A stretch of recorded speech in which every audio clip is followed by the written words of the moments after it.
Hello दोस्तों, कैसे हो आप सभी। मेरा नाम है रवि और आप देख रहे हैं रोड गुरु रवि। आज का टॉपिक है 3 चीज़ों के ऊपर जो बहुत बेसिक चीज़ें हैं लेकिन लोग अक्सर इग्नोर कर देते हैं।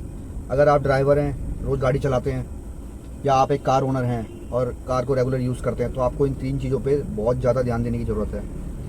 हैबिट बना लो, 3 चीज़ों पे आपको ध्यान देना ही देना है। गाड़ी स्टार्ट नहीं करनी सुबह डायरेक्ट, पहले ये 3 चीज़ें चेक करनी, उसके बाद ही गाड़ी में बैठना है। सीधा आके गाड़ी स्टार्ट नहीं करनी है। तो 3 चीज़ें हैं, तो 3 चीज़ों में से सबसे पहले हो गया आपका एक इंजन ऑयल। आपको चेक करना है इंजन ऑयल लेवल। दूसरा कूलेंट लेवल। तीसरा आपको करना है अपने कार के टायर प्रेशर। तीनों चीज़ों आपको चेक करनी है। तो मैं बता देता हूँ कैसे चेक होती है तीनों चीज़ें, अभी आपको डिटेल में दिखा के। दोस्तों, सबसे पहले आपको चेक करना है इंजन ऑयल लेवल। यहाँ पर एक डिपस्टिक मिलेगी, इंजन के पास ही लगी होती है, इसको आपको निकालनी है। हर गाड़ी में होती है।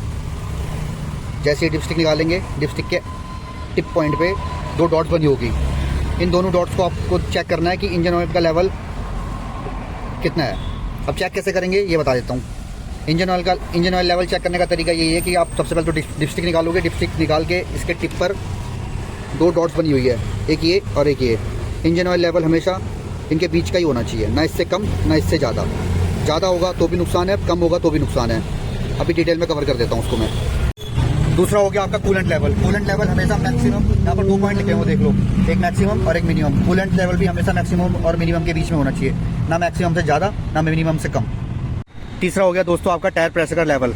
ये टायर प्रेशर भी ना ज़्यादा होना चाहिए ना कम। ज़्यादा होगा तो भी नुकसान है, कम होगा तो भी नुकसान है। अभी डिटेल में कवर कर देता हूँ ये भी मैं। हर गाड़ी का टायर प्रेशर लेवल अलग होता है। आपकी गाड़ी का टायर प्रेशर लेवल कितना है, कैसे है, आइए बताता हूँ आपको कैसे जानोगे। दरवाज़ा खोला आपने ड्राइविंग सीट का। ड्राइविंग सीट में आप जब नीचे की तरफ जाओगे, देखो सीट, ये सीट है, ये ड्राइविंग सीट है, ये ड्राइविंग सीट है। ड्राइविंग सीट से नीचे की तरफ जाओगे तो यहाँ लिखा होगा आपकी गाड़ियों का टायर प्रेशर। देखो सारी टायर डिटेल इसमें दे रखी है और प्रेशर भी लिख रखा है। फ्रंट और रियर दोनों का बता रखा है इसमें। इसी के हिसाब से आपको टायर प्रेशर फॉलो करना है अपनी गाड़ी में, ठीक है। तो दोस्तों, अब इन तीनों चीज़ों के बारे में डिटेल में बात कर लेते हैं कि इससे क्या फ़र्क पड़ेगा अगर आप चेक नहीं करते, या अगर इन चीज़ों में थोड़ा अप डाउन है तो क्या फ़र्क पड़ेगा। देखो, सबसे पहले बात करते हैं इंजन ऑयल के बारे में। अगर इंजन ऑयल आपका ज़रूरत से ज़्यादा है, मतलब जो ऊपर वाली डॉट है उससे ऊपर है, तो यार इंजन में एक स्पेस होता है, मतलब इंजन के अंदर का भी एक एरिया होता है जितने में ऑयल को घूमना होता है। तो उसी के हिसाब से वो लेवल फिक्स किया जाता है कि कितना लेवल इंजन ऑयल इस इंजन के अंदर होना चाहिए। अगर उससे ज़्यादा एक्सेस हुआ तो भी प्रॉब्लम है यार। क्यों? क्योंकि यार देखो, ज़्यादा होने की वजह से भी इंजन ऑयल ज़्यादा होने की वजह से भी इंजन गर्म हो जाता है, हीट मार जाता है, उसको जगह नहीं मिलती फैलने की, या इंजन के अंदर जो भी एरिया होता है उसके अंदर घूमने की। तो होता क्या है कि वो कहीं ना कहीं से रास्ता ढूंढ लेता है। या तो इंजन ऑयल की सीलेंट वगैरह लीक हो जाती है, जो रबड़ की होती है, जहाँ से इंजन पैक होता है हमारा, वहाँ पर सीलेंट होती है रबड़ की। और भी कई चीज़ें होती हैं, कई एरिया होते हैं जो इंजन के अंदर कई सीलेंट, कई रबड़ की पैकिंग वगैरह होती है, वो सब लीक कर जाएगा वो। और वो लीक करेगा तो इंजन ऑयल बाहर फेंक देगा, और इंजन ऑयल बाहर फेंकेगा तो ऑब्वियसली यार गाड़ी में इंजन ऑयल की कमी, और इंजन हो जाएगा हीट। उससे होंगे हमारे पिस्टन वगैरह डैमेज होंगे। तो यार जो हमारा इंजन होगा वो हो जाएगा सीज, और अगर वो एक बार सीज हो गया तो यार लाखों का नुकसान पक्का है। दूसरी चीज़ थी यार कूलेंट के ऊपर बात कर लेते हैं। कूलेंट का भी एक लेवल होता है, हाई और लो। अगर तो यार कूलेंट इन दोनों के बीच में है तो बिल्कुल ठीक है। अगर लो गया तो आपको पता है पानी की कमी है इंजन में। इंजन के आसपास, रेडिएटर में और जितने भी हॉस पाइप हैं, हर जगह पानी घूमता है। अगर इंजन के आसपास, रेडिएटर में, हर जगह पानी घूमने का एक एरिया होता है, एक जगह होती है, वो इंजन को कूल करने के लिए होती है।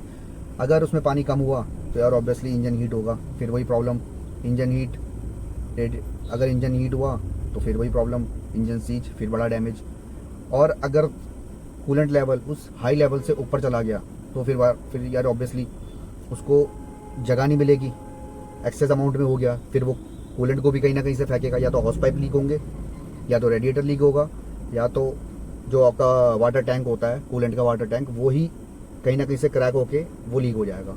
तो यार ये भी बिल्कुल लेवल में रहना चाहिए। तीसरी चीज़ हो गई यार आपके टायर प्रेशर का यार ऐसा है, टायर प्रेशर हमेशा बैलेंस्ड होना चाहिए। जो आपकी गाड़ी का टायर प्रेशर है उतना ही आप उसमें एयर डालो, उतनी प्रेशर में आप उसमें एयर डलवाओ, उतना, उससे ज़्यादा ना कम। देखो यार, अगर ज़्यादा हुआ तो आपको पता है यार, दिल्ली एनसीआर क्या यार, पूरे इंडिया में ही आप ये लगा लो कि क्लाइमेट कितना अप डाउन जाता है। यहाँ की सर्दी भी खराब है, गर्मी भी, और रेनी सीजन तो आपको पता ही है यार, दुखी हो जाओगे दिल्ली एनसीआर में।